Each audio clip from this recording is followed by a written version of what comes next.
Hello student, I hope you like my video. If you likes my video, please like, share and subscribe. आज हम लोग class 11th accountancy chapter 1 meaning और objective of accounting के एक part function of accounting discuss करने जा रहे हैं। फंक्शन ऑफ अकाउंटिंग का मतलब अकाउंटिंग के फंक्शन क्या क्या हैं, अकाउंटिंग क्या क्या काम करता है। अकाउंटिंग की मदद से हम लोग मेंटेन करते हैं सिस्टमेटिक अकाउंट रिकॉर्ड, यानी कि जितने भी फाइनेंशियल ट्रांजैक्शन होते हैं और जितने भी ऐसे इवेंट होते हैं जिनसे पैसे का लेन देन हो रहा हो वो, क्योंकि हम लोग अकाउंट्स बना रहे हैं तो अकाउंटिंग बेस्ड पे होता है, पार्टिकुलर रूल पे, पर्टिकुलर प्रिंसिपल पे, पर्टिकुलर कंसेप्ट पे। तो इनके कारण क्या होता है कि अपने जो रिकॉर्ड्स होते हैं वो बहुत सिस्टमेटिक तरीके से बनाए जाते हैं। Records of financial transaction and event, accounting rule, principle and concept. Second, preparation of financial statement. Financial statement का मतलब क्या होता है? फाइनेंशियल स्टेटमेंट का मतलब होता है कि फाइनल अकाउंट, दैट्स मीन्स वो जो बैलेंस शीट हम लोग बनाते हैं हर साल उससे रिलेटेड होते हैं। बैलेंस शीट, ट्रायल बैलेंस जो बनते हैं वो इससे रिलेटेड होते हैं, क्योंकि हम अकाउंट्स पढ़ रहे हैं, क्योंकि हम अकाउंटिंग जानते हैं, रूल्स जानते हैं, तो ऑफकोर्स सी बात है हमारे रिकॉर्ड्स भी सिस्टमेटिकली मेंटेन हो जाते हैं और हमारे हाथ में at the end of the year financial statement आ जाती है, क्योंकि हम लोग अकाउंट मेंटेन कर रहे हैं। अगर हम अकाउंट मेंटेन कर रहे हैं तो बेसिकली बात यह है कि उससे फाइनेंशियल इंफॉर्मेशन, अब फाइनेंशियल इंफॉर्मेशन मतलब हमारे पास कितने एसेट्स हैं, कितनी लाइबिलिटीज़ हैं, ये कितना प्रॉफिट अर्न हो रहा है, कितना लॉस आ रहा है, सब की इंफॉर्मेशन हमारे पास आ जाती है और हम लोग दुनिया से इंटरनल यूज़र और एक्सटर्नल यूज़र से कम्युनिकेट कर पाते हैं। कम्युनिकेशन यानी कि हम उनको बता पाते हैं कि हमारी फाइनेंशियल पोजीशन ये है। Communicating financial position to the user, जो भी हम यूज़र हमारी डेटा को यूज़ कर रहा है वो हमारी फाइनेंशियल पोजीशन को अच्छे से समझ पाता है, फिर चाहे वो इंटरनल यूज़र हो या चाहे एक्सटर्नल यूज़र हो। इंटरनल यूज़र का मतलब जो बिज़नेस के अंदर रहते हैं उनको भी हमारी बैलेंस शीट की ज़रूरत क्यों होती है, क्योंकि उनको एनालाइज करना पड़ता है कि कहाँ प्रॉफिट हुआ, कहाँ लॉस हुआ और कहाँ कितनी कमी है, तो इससे पता चलता है।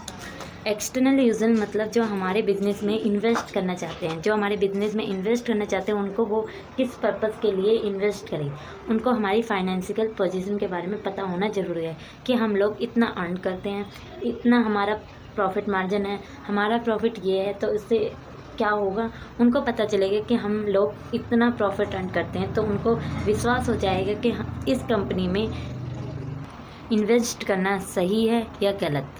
तो एक्सटर्नल यूज़र इस तरीके से काम करते हैं। बैंक लोन को भी एक्सटर्नल यूज़र होते हैं, वो क्यों यूज़ करते हैं? तो पहले बैंक ये चेक करते हैं कि क्या हम लोग बैंक लोन का रीपे करने के लिए कैपेबल हैं या नहीं, तो उस टाइम पर हमारी फाइनेंशियल पोजीशन काम आती है। Communicating the financial information. Communication of accounting is the financial position to the user, which may be internal user or external user. Fourth, protecting the assets of business. इसमें क्या है? इसमें आपके cash in hand, bank balance, inventory, data सारे आपके records हुए होते हैं और वही प्रोटेक्ट के तौर पर। Another main function of accounting is to maintain proper records of various assets such as cash in hand, bank balance, inventory, debtors etcetera. Number 5, providing assistant of management. आपको इसमें क्या होता है, आपका एक मैनेजमेंट होता है जहाँ आपको पूरा असिस्टेंट की तरह से काम करता है, जहाँ आपकी प्लानिंग होती है, कंट्रोल किया जाता है एंड डिसीजन मेकिंग, जहाँ लास्ट में आपका डिसीजन लेना पड़ता है, वो सब आपको यहाँ पे काम करने पड़ते हैं। ये सब किसकी वजह से हो सकता है? आपके रिकॉर्ड्स मेंटेन पहले से ही हुए हों तो आप डिसीजन मेकिंग लेने में बहुत ईजी तरीका हो सकता है। Number 6, provide complaints of legal needs. अब आपको कोई कंप्लेंट भी करनी होती है, इसकी भी ज़रूरत पड़ती है आपको, ये भी बहुत महत्वपूर्ण कार्य है आपका। ये किस किस में आप कर सकते हो कंप्लेंट, कहाँ कहाँ हो सकती है? इनकम टैक्स एंड जीएसटी के लिए प्रोवाइड कर चुके हैं। Fixing responsibility. Another function of accounting is to determine the profitability of each department of an enterprise.